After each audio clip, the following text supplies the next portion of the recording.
Buenas tardes a todos. Buenas tardes, Israel. Buenas tardes, Lisette. Señora Ana María, buenas tardes. Hola, hola. Hola a todos, muy buenas tardes, bienvenidos. ¿Cómo Buenas están? tardes, Israel. ¿Cómo estás? Baruch Hashem, muy bien. ¿Y ustedes? Bien, bien. Muchas gracias también. Muchas gracias. Qué bueno, me da mucho gusto volverlos a ver. Después de unas semanas de descanso, vamos a retomar actividades educativas aquí en la Fundación. Baruch Hashem. Gracias. Perfecto, bienvenidos, estimada Lisette, bienvenida, estimado Hernando, bienvenidos. Vamos a dar oportunidad a que la gente se vaya conectando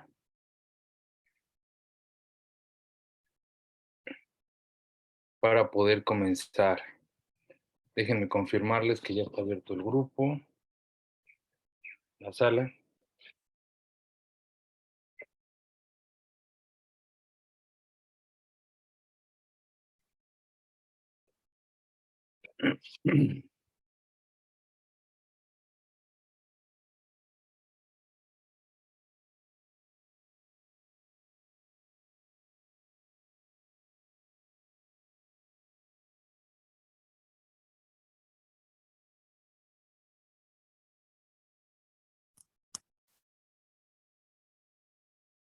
No, no se escucha, estimado Hernando. ¿Hay algún tema con su micrófono?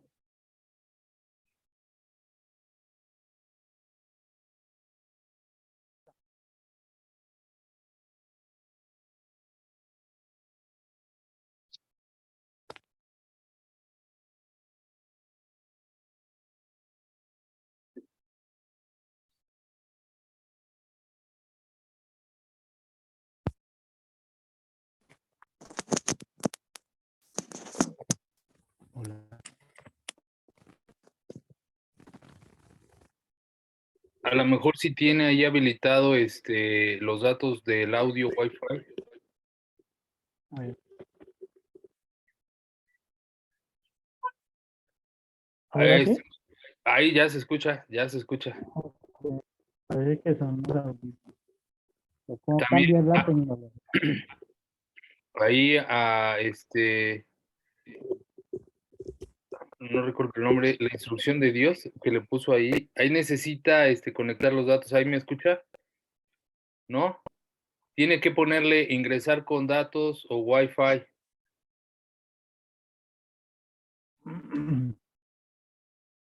No, para nada, no hay restricciones, estimada Lisette. Usted puede activar su cámara. No sé si sea su dispositivo lo que le esté dando ahí tema, algún problema. A ver, reactivar audio. Ahí ya le estoy dando que pueda usted reactivar su audio.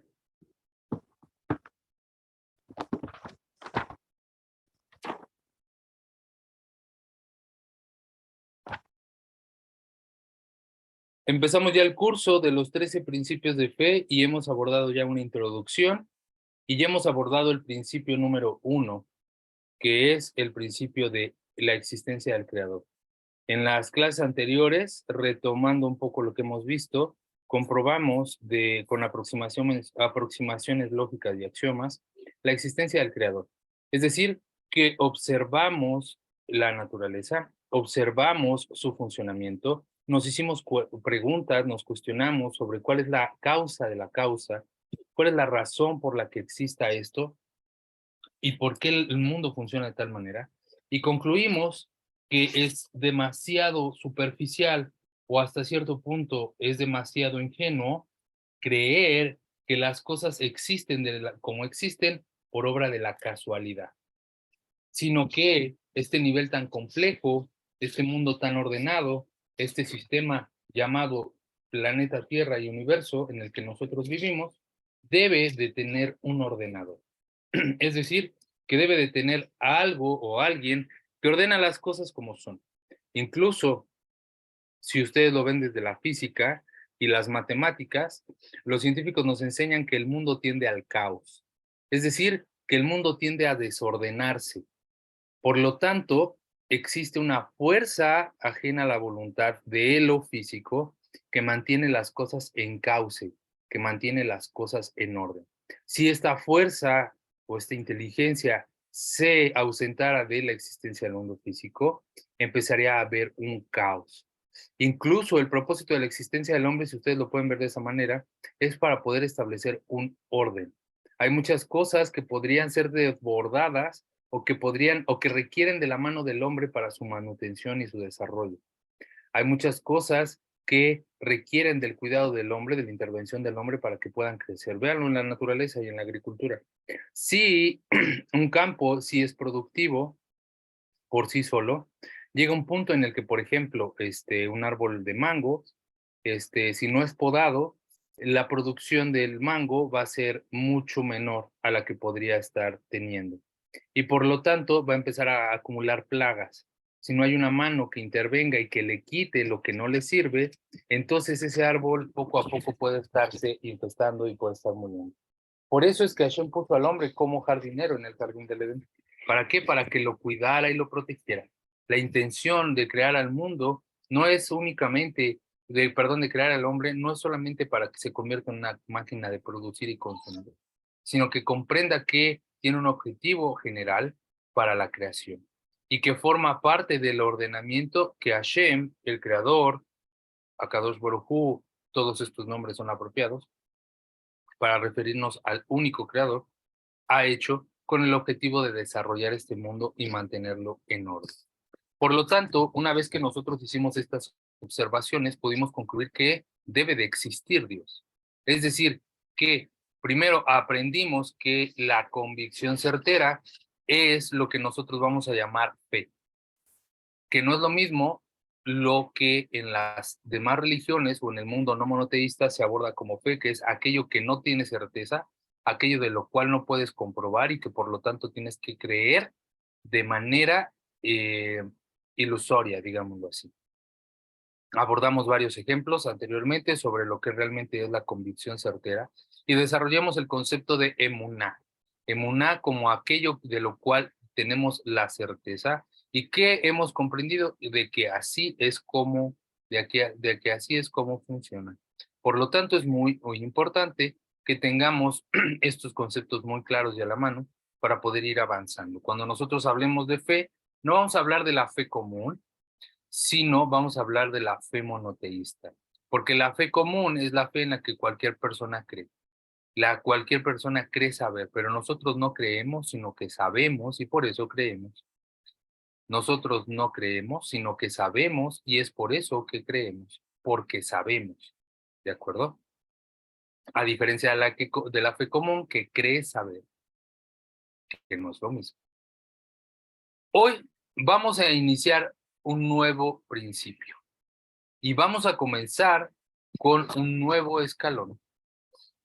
Es importante mencionar que estos 13 principios de fe son, a la vista del estudiante, no se pueden tomar como canónicos o como un principio como el canónico o el central o el pilar de los demás, sino que son los 13 pilares de una estructura más compleja llamada monoteísmo.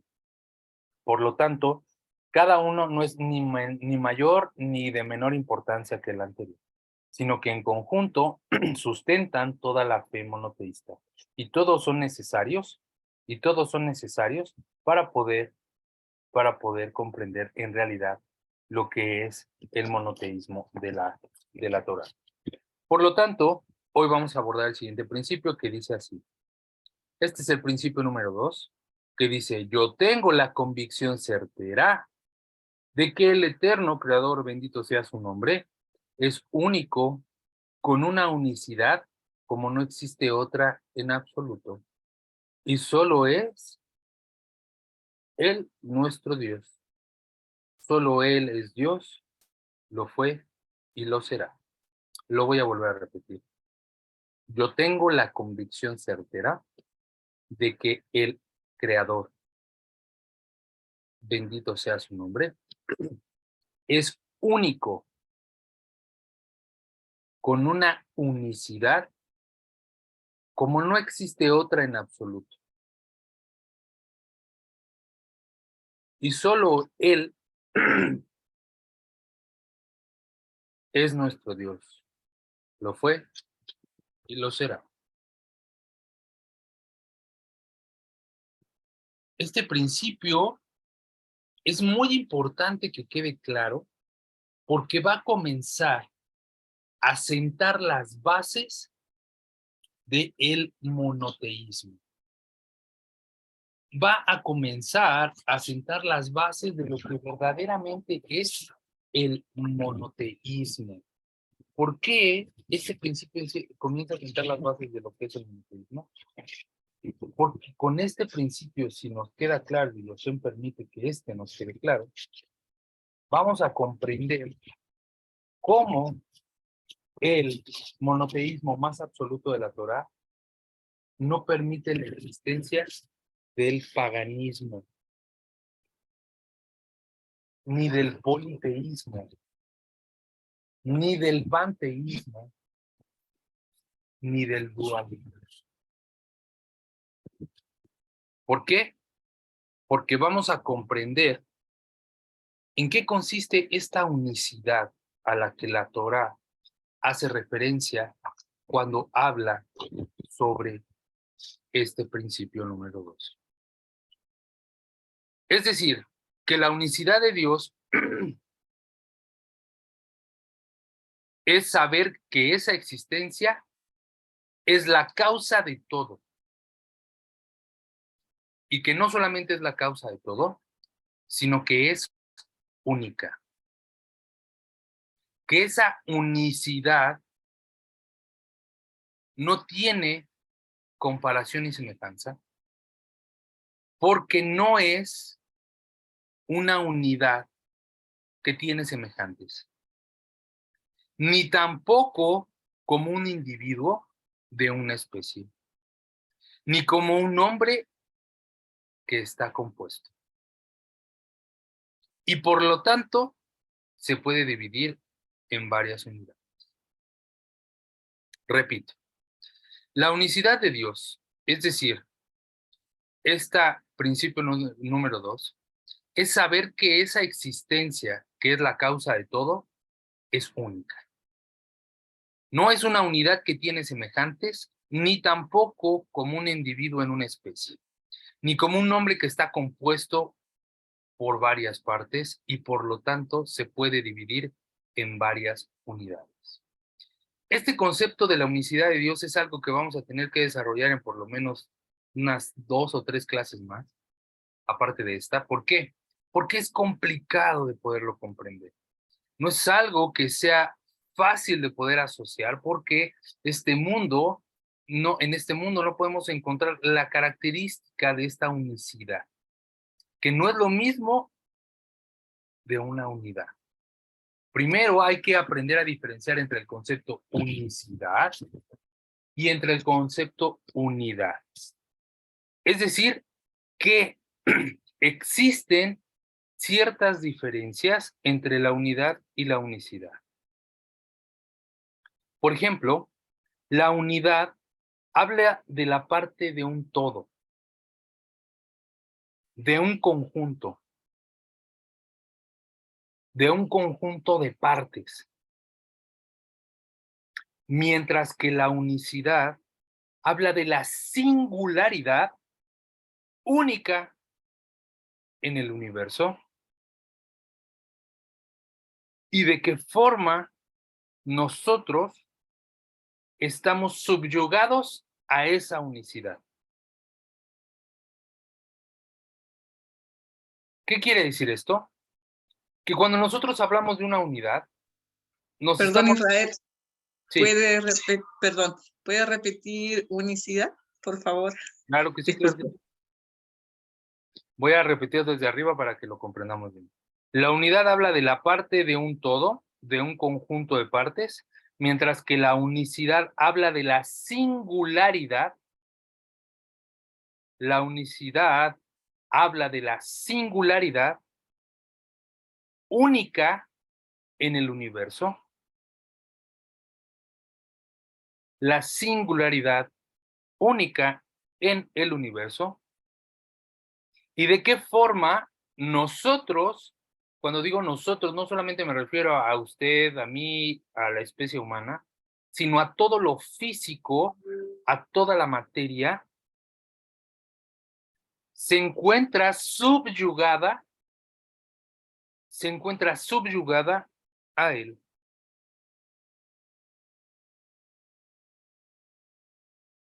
Es decir, en completa dependencia y conexión con el Creador. Esta singularidad es tan única que no tiene comparación. Por lo tanto, es que todo proviene de ella.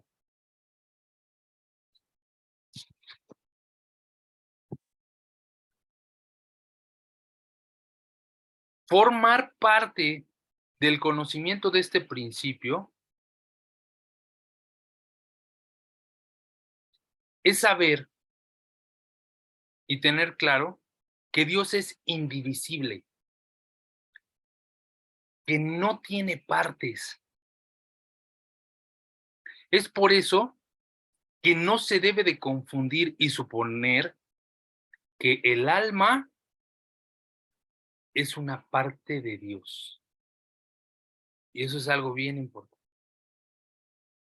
Porque es una expresión común que encontramos hasta incluso en los círculos monoteístas y decimos, es que Dios te dio un fragmento del alma, ¿no?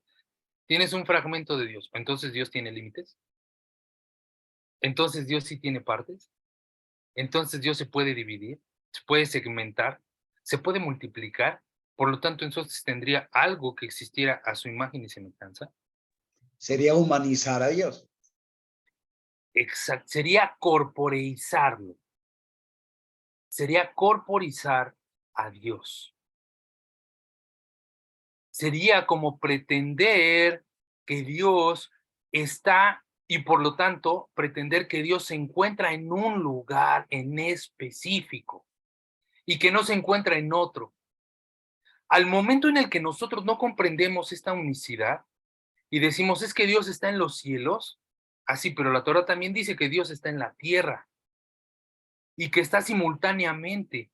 Por lo tanto, no le afecta o no es que no le afecte, sino más bien la palabra que estoy buscando es que no responde su naturaleza a la naturaleza de la física, de los objetos materiales, que solamente se pueden encontrar en un solo lugar, en un momento y en un espacio determinado. Por lo tanto, ¿cuál es la naturaleza entonces de Hashem? Si ya comprobamos en el principio número 1 que Hashem existe, ahora vamos a hablar de cuál es su naturaleza. Su naturaleza es una singularidad, unicidad. O una singular, perdón, unicidad. Que no depende de la existencia de alguien más para existir, pero que todo lo existente depende de su existencia. Entender este principio, vuelvo a repetir, es que entendamos que Dios no es indivisible. No es indivisible, que no tiene partes. Es por eso que no se debe de confundir y suponer que el nefesh o el alma humana es parte de Dios. Pues esto implicaría que Dios tiene partes y que esto atenta contra el principio de la unidad, tal como lo expresó Maimónides en su libro Ilihot Yesodei Torah, capítulo 1. Lo que llevó a pensar así a aquellos que pregonaron esta idea es el versículo de Bereshit, capítulo 2, versículo 7. Es decir, ¿de dónde es entonces que se deriva la idea que Dios o que el alma es una parte de Dios? ¿De dónde entonces se deriva la idea que el alma es una parte de Dios? ¿En dónde está Israel? Enséñamelo. En el capítulo de Génesis, capítulo 2, perdón, versículo 7, dice así: e insufló Dios en el hombre el alma viviente. Hay algunas traducciones que dirán, y sopló Dios. En el hombre, un alma viviente. ¿Ustedes han inflado un globo? Seguramente han ido a alguna fiesta. Despedida de soltera, fiesta de niños. El caso es de que seguramente en algún momento hemos inflado un globo. Y cuando nosotros inflamos un globo, ¿qué es lo que hacemos? Le soplamos fuertemente, lo llenamos de aire y lo cerramos, lo anudamos.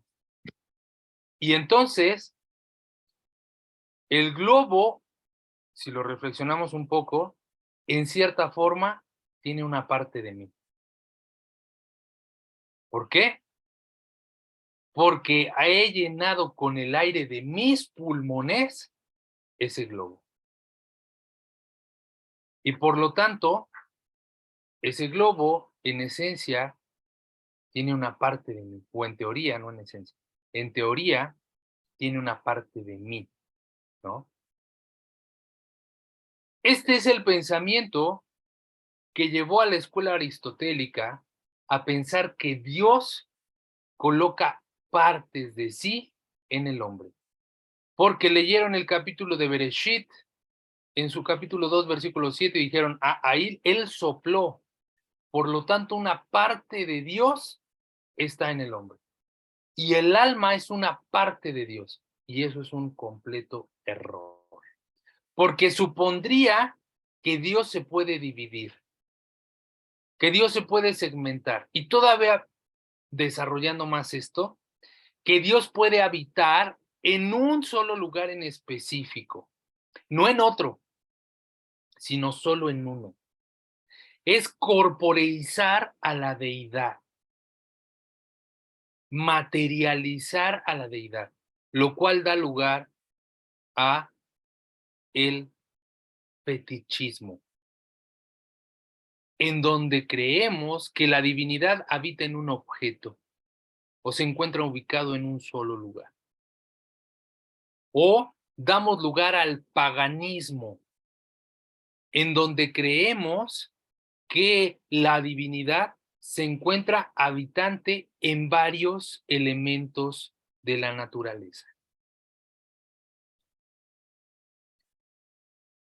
O en varios objetos,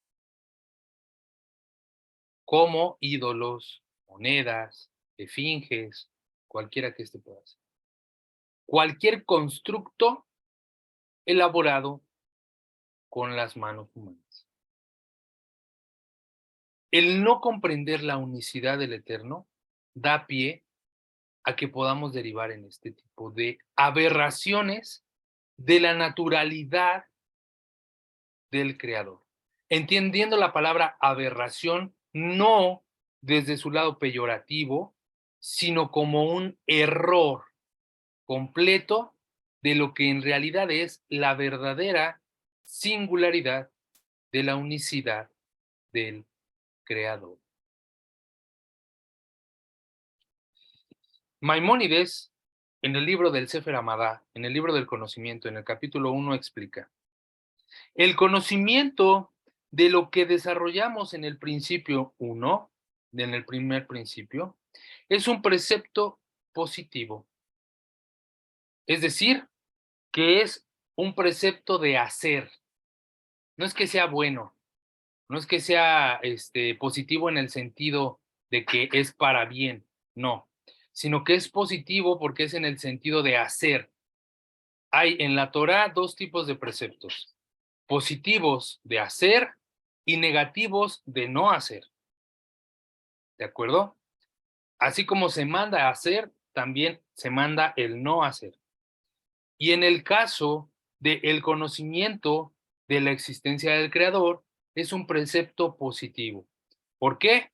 Porque en Éxodo capítulo 20, versículo 22 dice: yo soy Hashem tu Dios y Hashem es uno. Conocer que Hashem es uno es obligación de todo monoteísta. Es decir, conocer de la existencia del Creador es un precepto positivo, es la obligación que tiene el ser humano. ¿Por qué? Desarrollamos en la clase anterior que el ser humano, a diferencia de los demás seres vivos, tiene algo distinto a los demás, que no solamente queda en el habla, sino tiene una capacidad de ¿qué? Intelectual. Esa capacidad intelectual tiene la facultad de razonar, de poder investigar y principalmente de poder expandirse, de poder crecer. Debemos de preguntarnos cuál es la razón de que la especie humana tenga esta capacidad intelectual a diferencia de las demás especies. Debe de tener una función, debe de tener un propósito. La Torah nos explica que el propósito de que el hombre tenga una capacidad intelectual, un alma moral, es con el objetivo de poder intelectualizar y aproximarse lo más posible hacia el conocimiento de Dios y su existencia. Y ese conocimiento de Dios y su existencia no es nada más que también conocer cuál es su naturaleza. Es decir, cuáles las características propias del Creador. Por eso es que dice, yo soy Hashem, como diciendo, debes de saber que yo soy Dios, y no solamente se queda en eso, sino que también dice, Hashem es uno, Ejá. Cuando dice que Hashem es uno, es decir, que tenemos que interiorizar, que intelectualizar el cómo es que Hashem es uno.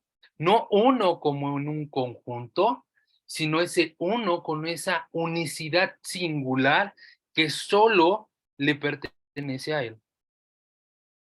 Por lo que no hay una unidad ni cualquier otra unidad que pudiera hallarse en este universo, la cual se le compare a Hashem, ni como una especie o como un género o como un cuerpo, o por lo que respecta a una parte de un conjunto.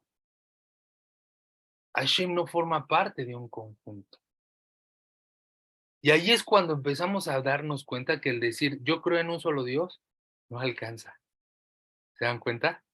No, es que yo creo en Dios. Ajá, y eso no te hace monoteísta. No, pero yo solo creo en uno. Ah, sí. Ah, sí, pero yo también, así como creo que solo existe un Dios, también creo que existe un diablo. Porque de Dios viene todo lo bueno, pero todo lo malo viene de otro lado. Y eso es un completo error. Porque en este principio estamos hablando de que de todo lo existente proviene del Creador. Porque al provenir de una unicidad singular que no existe en otro lado, todo debe de provenir de él. Ahí es cuando comprendemos que la Torá por eso rechaza el politeísmo, el paganismo y el dualismo. Es decir, creer que existe Dios como agente de todo lo bueno y que existe otra fuente como actor de todo lo malo. Eso es un completo error. Y no alcanza a decir con que yo creo en Dios para decir que soy monoteísta. Tenemos que comprender cuál es la naturaleza, cuál es la singularidad de este Dios, cuál es su esencia. Por eso es que, vuelvo a repetir, ¿cuáles son las doctrinas o las maneras de pensamiento que el monoteísmo más universal de la Torá y más exclusivo de la Torá rechaza? Es el politeísmo, el paganismo, el fetichismo, el dualismo y el panteísmo, muy similar al fetichismo, en donde la persona panteísta pone a la naturaleza al mismo nivel de Dios. El panteísta dice, Dios es la naturaleza.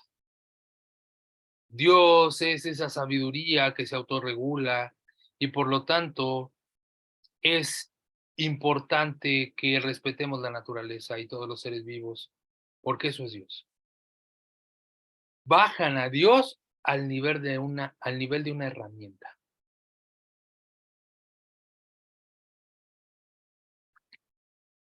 Hasta aquí lo que hemos hecho es dar una introducción, dibujar apenas el concepto de unicidad. Pero para poderlo comprender más, vamos a traer ejemplos.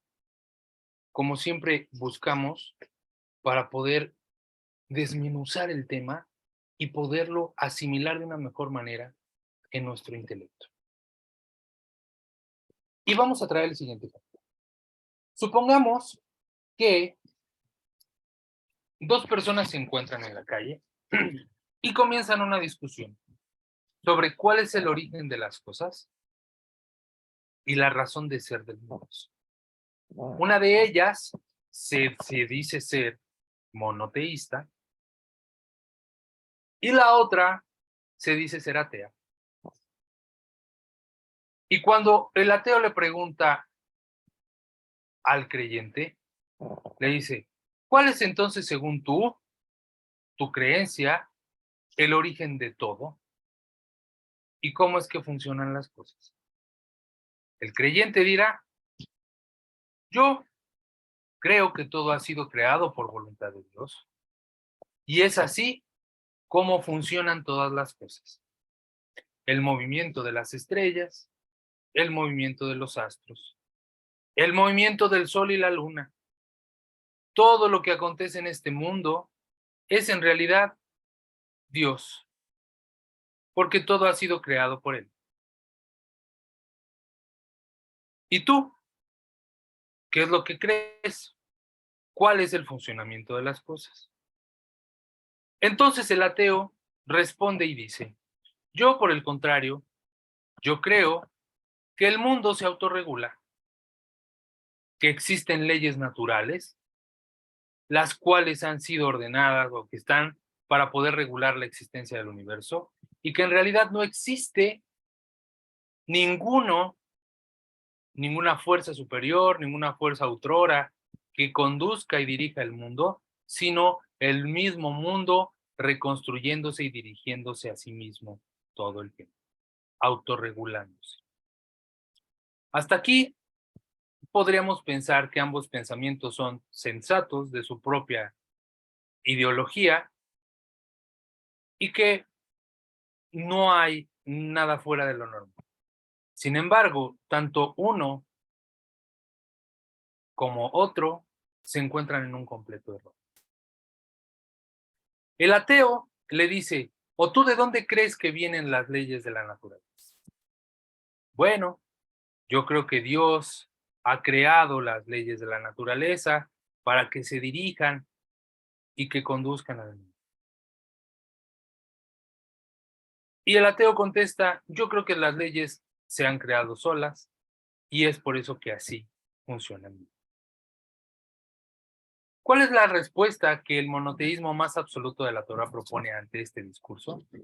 Es que los dos se encuentran en un completo error, carentes de el concepto y el fundamento de, más bien, carentes del concepto completo de lo que es la unicidad de Dios. Para ello vamos a traer el siguiente ejemplo. Imaginemos a un anciano que ha decidido entrenar a su perro en el conocido arte de lanzarle el bastón y que se lo traiga de regreso. ¿Quién no ha tenido un perro y que ha aspirado a que traiga, te lanzo la pelota, Firulais, y me la traes de regreso? Yo tengo un perro que le lanzo la pelota y se va con ella, ya no regresa. Y por más que le digo, oye, vuélvete, no me pela. Pero el anciano entrenó al perro para que lanzara el bastón y lo trajera de regreso. Y una vez que el perro traía el bastón de regreso, el anciano le daba un trozo de carne. Así, creando esta asociación, el perro comprendió, esto es una ley, que si yo traigo el bastón, aparecerá un trozo de carne.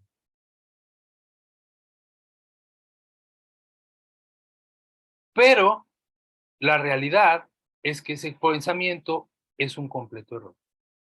Porque lo que realmente está pasando es que no es que sea una ley natural como el perro lo concibe, sino que es solamente la manifestación de la voluntad del anciano quien quiere que sea así.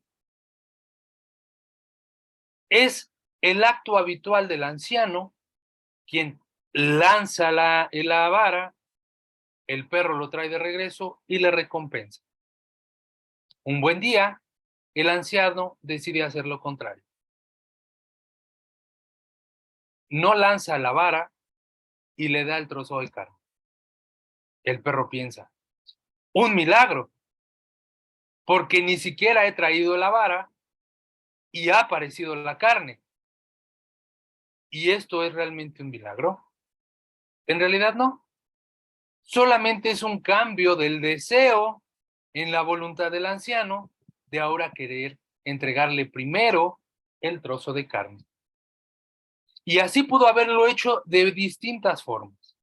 Pudo haberle lanzado el bastón y no darle el trozo de carne. Pudo haberle lanzado el bastón y el trozo de carne al mismo tiempo. Pudo haberle lanzado el bastón y haberle dado el trozo de carne 2 veces. Y en realidad, esto no es una ley, sino que es la manifestación de la voluntad del anciano de que quiere que esto así sea, como a él le place. En este ejemplo, ¿qué es lo que queremos comprender nosotros? Que nosotros somos como el perro y Dios es como el anciano. Que nosotros, cuando hablo de nosotros, hablo como especie humana, tratamos de comprender el funcionamiento de este mundo y por lo tanto recurrimos a nuestro intelecto. Y como lo vimos en la clase introductoria y en el principio número 1, empezamos a generar un conocimiento y el conocimiento se genera de 3 maneras. Pero hay una en particular en la que nos utilizamos mucho, o 2 en particular que utilizamos mucho, que es la empírica y la lógica deductiva. Utilizamos y empezamos a crear conocimiento a través de la experiencia y a través de la lógica y la deducción. Por ejemplo, si yo lanzo un palo o una piedra al aire, eventualmente voy a ver que la piedra cae, que el palo cae. Y que ese fenómeno lo puedo hacer repetidas ocasiones en distintas partes del mundo con diferentes objetos y que el mismo acto va a suceder. Que después de la fuerza que yo le imprima, el objeto va a caer. ¿Qué es lo que nos ha dicho la lógica? ¿Qué es lo que observó Isaac Newton? Es que existe una fuerza de gravedad que atrae los objetos hacia el suelo, que atrae los objetos hacia el centro de la Tierra. Debe de existir una fuerza que cree esa atracción hacia el centro o hacia el suelo y que no permita que los objetos salgan. Y eso solamente lo hizo con base a la observación de un fenómeno. La famosa manzana que le cae del árbol y que hace pensar, ¿qué es lo que trae a la manzana al suelo? ¿No? Y como vemos que ese fenómeno se repite constantemente y que no cambia, lo llamamos ley. Y decimos, esto es una ley. ¿Y es una ley qué? Una ley natural. ¿Por qué? Porque es algo que en este mundo sucede. En este mundo acontece. Lo puedes hacer en China, lo puedes hacer en Londres, lo puedes hacer en donde tú quieras y va a pasar exactamente lo mismo. Y como el perro, nosotros creemos que esto es una ley. Porque es lo que podemos observar. Y cuando vemos que lanzamos una piedra y la manzana, digo una piedra y la piedra flota y no cae, ¿qué vamos a decir? ¡Un milagro! Esto es un milagro. Aquí ha pasado algo que no es contra la naturaleza. En realidad, no es que exista una ley ajena a la voluntad del Creador, sino que la misma ley es la voluntad del Creador, repitiéndose de manera constante infinitamente. Yo no sé ustedes, pero yo tengo 37 años de existencia y nunca he visto que deje de amanecer, ni que deje de anochecer. Nunca he experimentado el ver que sean las 3 de la tarde y sea de noche. Siempre ha amanecido y ha atardecido. Y la Torá nos dice, y fue la tarde y la mañana, un solo día. Y entonces nosotros decimos, esto es una ley natural. Pero ¿cuál es su causa? Pensamos entonces.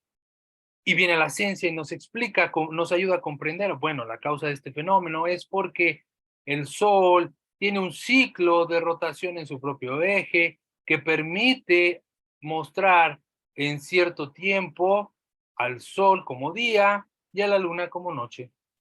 Ese movimiento de rotación dura aproximadamente 24 horas y es lo que nos hace experimentar el día y la noche. Ok, si esa es la causa,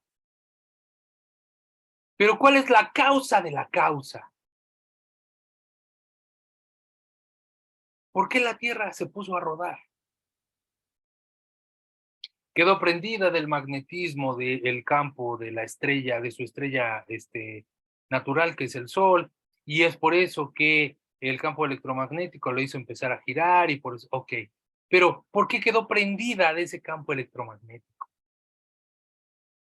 ¿Por qué el campo electromagnético funciona de esa manera? ¿Por qué no es repulsor en vez de atractor? Y podrá la ciencia explicarme la causa, pero ¿cuál es la causa de la causa? ¿Cuál es la causa de todas las causas? La causa de todas las causas aún sigue siendo una incógnita desde el aspecto científico. Existen modelos que pueden aproximarse a explicar el origen del universo. Ojo, modelos que se aproximan a la explicación. Modelos que se aproximan a la explicación. Que no quiere decir que necesariamente sean verdades. Son modelos explicativos. Y justamente la ciencia es la primera en decir que todas sus teorías no son totalitarias, sino que son aproximaciones y que tienen cierta vigencia, porque si con el paso del tiempo se comprueba lo contrario, se renueva esa ley, esa explicación. ¿De acuerdo? Por ejemplo, un ejemplo que acabamos de traer es justamente la misma ley de Newton, que no es que exista una fuerza de atracción, sino que es el peso del objeto lo que va a generar una gravedad que atrae al cuerpo hacia abajo. Existe un campo el cual colapsa versus la masa del objeto y que genera esa fuerza gravitatoria o esa fuerza de gravedad. Pero eso lo tuvimos que saber hasta que vino Einstein y nos lo explicó. Entonces, la ciencia evoluciona y el conocimiento evoluciona. Por lo tanto, la verdad también evoluciona. Pero el conocimiento de Dios no es ajeno a Dios. Es decir, que el conocimiento de Dios no es exterior a Dios, como el conocimiento es exterior al hombre. Cuando nosotros conocemos algo, aprendemos algo, lo atraemos de afuera hacia adentro. Pero nosotros, si suponemos que el conocimiento de Dios es exterior a Dios, es suponer que Dios de nuevo tiene límites y que hay algo ajeno a Él que lo puede hacer cognoscible y en realidad no es cognoscible. Y esta es una de las primeras frustraciones que vamos a tener nosotros como neomonoteístas, que es que nunca lo que estamos haciendo es aproximarnos al conocimiento de Dios, pero nunca lo vamos a hacer completamente cognoscible. Nunca lo vamos a poder completamente entender, porque para ello tendríamos que ser Dios mismo. Porque el conocimiento de Dios está dentro de Dios mismo. Solamente podemos ver las sombras, el reflejo de aquello que nos es imposible acceder de manera completa. Y lo que estamos haciendo ahorita es justamente intelectualizar su unicidad. Recapitulando, para no perdernos. El anciano entrena al perro y el perro cree esto que es una ley natural. Al igual que el hombre cree que esto es una regla natural y que así se rige el universo solo por el hecho de que se repite de manera constante.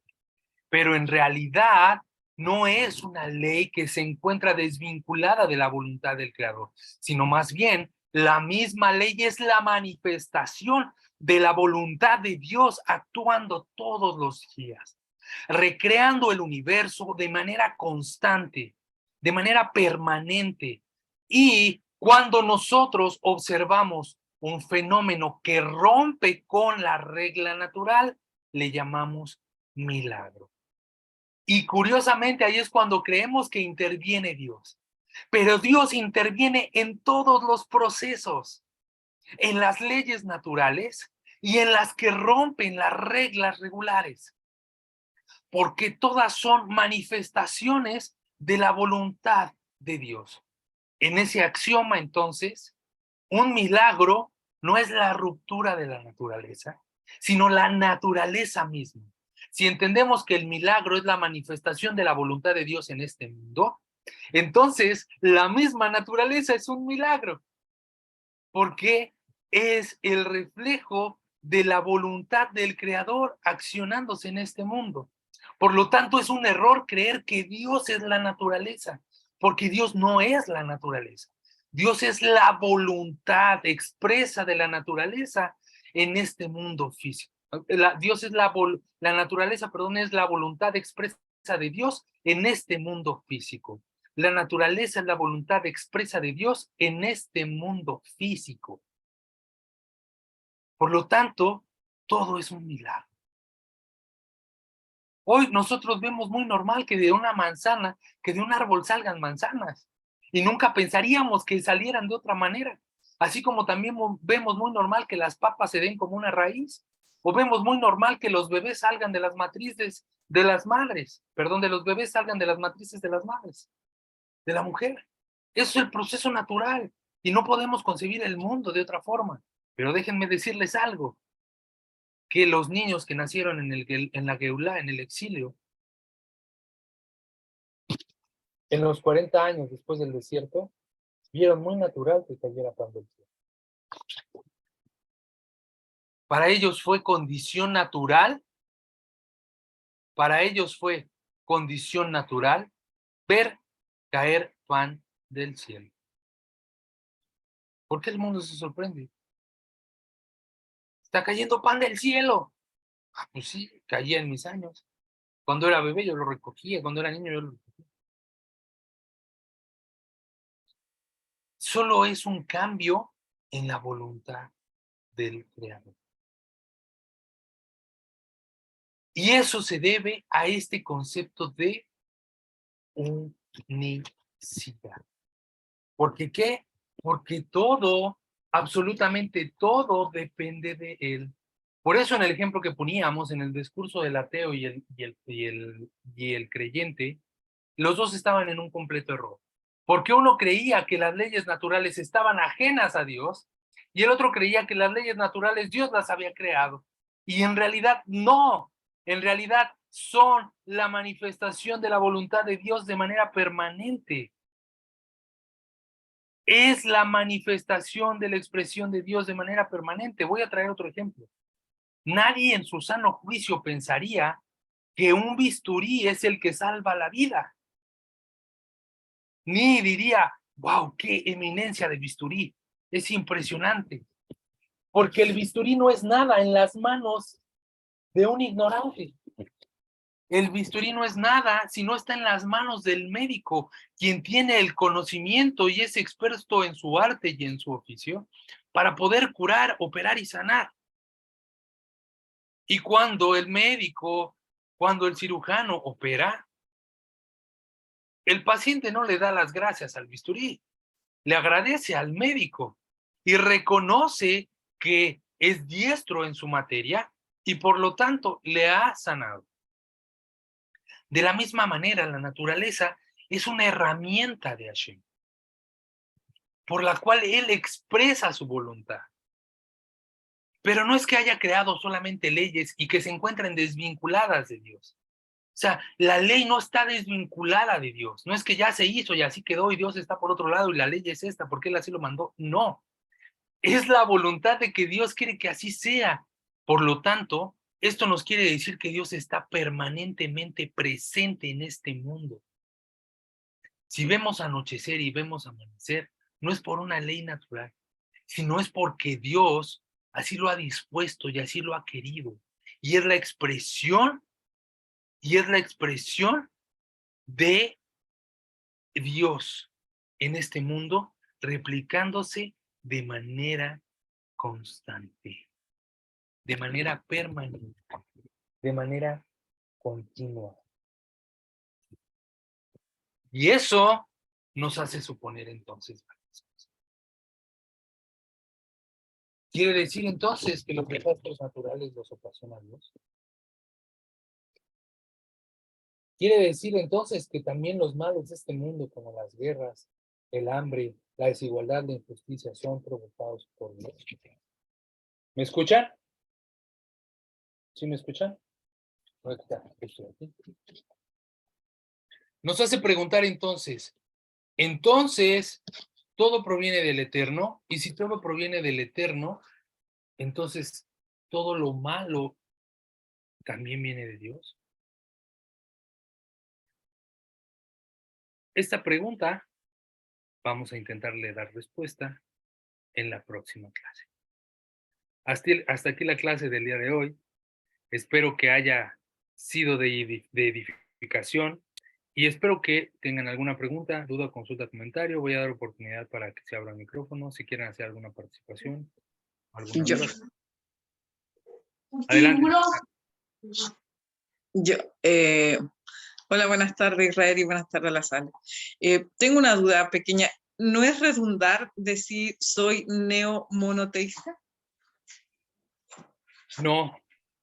¿Por qué? A ver, primero quisiera saber por qué lo piensas así. No sé, bueno, no hay pregunta tonta. No, solo tontos que no preguntan. Entonces, neomonoteísta es como Dios es uno y creo en uno, es como... ok, perfecto. ¿Como redundar? No, la palabra neo viene de palabra de nuevo, viene del latín que quiere decir nuevo. Monoteísta es lo que quiere decir mono, que uno, teísta o deidad, una. Pero neo quiere decir que es el nuevo monoteísta.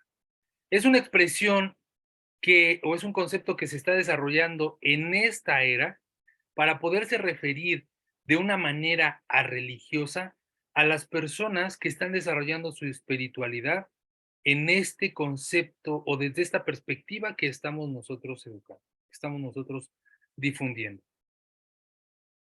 ¿Por qué prefiero yo utilizar el concepto de neomonoteísta en vez de noágida? Porque cuando hablamos de noágida, hablamos de un concepto el cual tiene que ser abierto en un contexto de estudio y es muy complicado poderlo explicar a una persona que no se encuentra empapada del conocimiento previo a la Torá. Y por lo tanto hace dar una impresión de segmentación, hasta con Dios libre de sectarismo, en donde digamos, todos somos noágidas, y aquí solamente hay noajismo. Y bueno, y eso te hace distinto de los cristianos, te hace distinto de los católicos. En realidad un noágida es cristiano, es católico, es musulmán, es pentecostés, es noágida al fin. Pero entonces tratamos de abrir este concepto más plural e inclusivo con el tema de neomonoteísta. ¿Por qué? Porque buscamos decir el nuevo monoteísta, la persona que cree en el monoteísmo más absoluto que se encuentra explicado en la Torah. ¿De acuerdo? Pero por eso no es una redundancia decir neomonoteísta, porque la palabra neo hace referencia a nuevo. ¿De acuerdo? Perfecto. ¿Quién más tenía una pregunta por ahí? Escuché una voz que se atravesó. Efraín, adelante.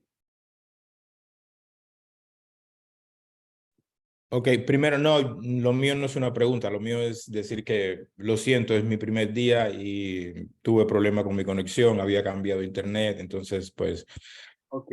pero llegué al final, les prometo que el próximo domingo voy a estar presente. Efraín, no te preocupes. Ok. Claro que sí, no te preocupes. Está excelente, bienvenido, es de las personas nuevas que se integra al grupo. Él está en Carolina del Norte, ¿correcto? Sí, Carolina del Norte. Perfecto, bienvenido al grupo. Vas Un a tener abrazo la para todos. oportunidad de ver la clase en diferido porque se está grabando y la voy a subir al canal de YouTube y ahí la podrás estudiar. Pero Ok. vamos a darle continuidad a las participaciones. Estimada Lisette, adelante. Bueno, no, creo que esta clase debemos repetirla con la grabación porque realmente tiene mucho contenido y así la hayamos podido ver en directo, creo que debemos verla varias veces, la verdad. Gracias. Correcto, correcto, muchas gracias. Sí, es importante.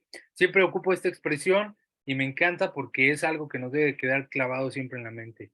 Aquel que estudia y no repasa es como aquel que siembra y no cosecha. Tienes que estudiar para poder repasar e interiorizar, ¿no? Eso es súper medular. Entonces sí les recomiendo que cada quien a su ritmo puedan estudiarlo, puedan interiorizarlo y de esa forma puedan decir, ah, ok, perfecto, me encuentro bien entendiéndolo o tengo esta duda, Israel, dijiste esto que no me quedó muy claro, para la próxima clase lo abordamos. Estimada Claudia, adelante. Hola, buenas noches a todos. Pues como dándole un poco el resumen a lo que decías, a la clase, es como esa ambigüedad que siempre tenemos los seres humanos de querer conocer algo y si no lo tenemos, querer que se parezca a algo y si no se parece a algo, tener que dividirlo en algo y si no se divide en algo, pero es como reducir todo lo que es el segundo principio desde la perspectiva humana, que es ínfima a lo que realmente es ese segundo principio, ¿sí? Entonces, como no se parece físicamente a nada, entonces se partió en el catolicismo en 3 personas, ¿sí? Correcto. Y como no era eso, entonces nos vamos a buscar otra cosa y como entonces de pronto algunas personas no creyeron en lo que fue, entonces llegaron, ¿cómo era que se llama? La Trinidad. Entonces como no era la Trinidad, entonces se volvieron ateos, pero si se vuelven ateos cuando están en un hospital o algo, Dios libre, pasa algo, entonces ya vuelven allá, pero es, es un poco, yo siempre he pensado que todas las mañanas cuando le doy gracias a Dios desde mi casa, digo gracias a Dios por permitirme hoy doy gracias por darte gracias y no estar en una situación difícil, pero siempre queremos que Dios uno y único lo tengamos como lo podamos recrear de alguna manera. Por eso cuando yo digo, o cuando la gente dice, que tus ojos me vean o pongo esto en tus manos, yo digo, no, no está bien, porque no lo podemos, podemos ponerle un físico, darle fisicalidad, ni podemos, porque ya si le pongo mano, le pongo visión, le pongo algo, pues entonces ya le estoy dando otro contexto y como que lo estoy personalizando. ¿Sí? Correcto, correcto. De hecho, esto, para aterrizar un poco lo que estás comentando, la manera en como yo lo he interiorizado y como después de estar dando este curso, ya llevo, creo que ustedes son la 5ª generación de personas que he estado dando el curso, siempre me gusta decirles, empezar con las personas y decir, no es quién es Dios, sino qué es Dios. Porque cuando nosotros decimos quién, ya le estamos dando un atributo de personalidad, un físico. Estamos hablando de alguien que se encuentra en algún lado. Pero cuando les cambio la pregunta y les digo, ¿qué es Dios? Ahí dicen, ah, ¿cómo que qué? ¿Que no es un quién? ¿Es un qué? Exactamente. Porque Dios es, dentro de todas sus características, ordenador. Dios es un sistema. Dios es un ordenamiento. Dios es un programa. Dios es un ejecutor. Por lo tanto, ahí es cuando empiezas a decir, ok, entonces yo ya comprendo, cuando decía mi abuelita, que decía, es que es la voluntad de Dios que yo tenga este marido que me pega, ahí es cuando empiezas a decir, ok, o sea, mi abuelita lo entendía muy mal esa parte, pero yo ya comienzo a creer y a entender cuando decimos la voluntad de Dios, no estamos hablando sino de que existe una presente y continua permanencia de la expresión divina, de la divinidad en este mundo, que se manifiesta en todo lo creado y que solamente es visible para aquellos que saben en dónde mirar, que solamente es percibible para aquellos que se toman el tiempo de poder comprender y analizar. Y entonces pueden experimentar a Dios. Y eso es algo muy bello. Experimentar a Dios. No agarrar y decir, ay Dios, ¿dónde estás que no te veo? Es que Dios está aquí. Dios está aquí. Dios está en todo lo que estamos. Porque esta unicidad a la que hacemos referencia en esta clase justamente habla de su inmanencia y de su trascendencia. Estos serán conceptos que abordaré la siguiente clase. No los quiero agotar porque son cosas que hay que ir poco a poco, como papilla, hay que ir dando poco a poco para después entrar más. Muy bien, estimada Claudia, muchísimas gracias por su participación. ¿Alguien más que quiera opinar? ¿Alguien más que quiera hacer una participación? Si no, ya con esto estamos terminando la clase del día de hoy. De verdad ha sido un verdadero placer el poderme haber conectado con ustedes de nuevo después de un rato de haber estado desconectados. Gracias a Hashem que podemos retomar las clases. Principio número 2, estamos en este momento y yo creo que nos va a llevar unas 2 o 3 clases más el poderlo desarrollar en amplitud. Por mi parte va a ser todo el día de hoy. Les deseo un excelente inicio de semana, que Hashem les bendiga y multiplique en bendiciones y estamos en comunicación en el grupo. Muchas gracias a todos. Muchas gracias. Chao a Muchas todos. Feliz semana. gracias. Gracias. Felicidades. Gracias, Israel. Gracias.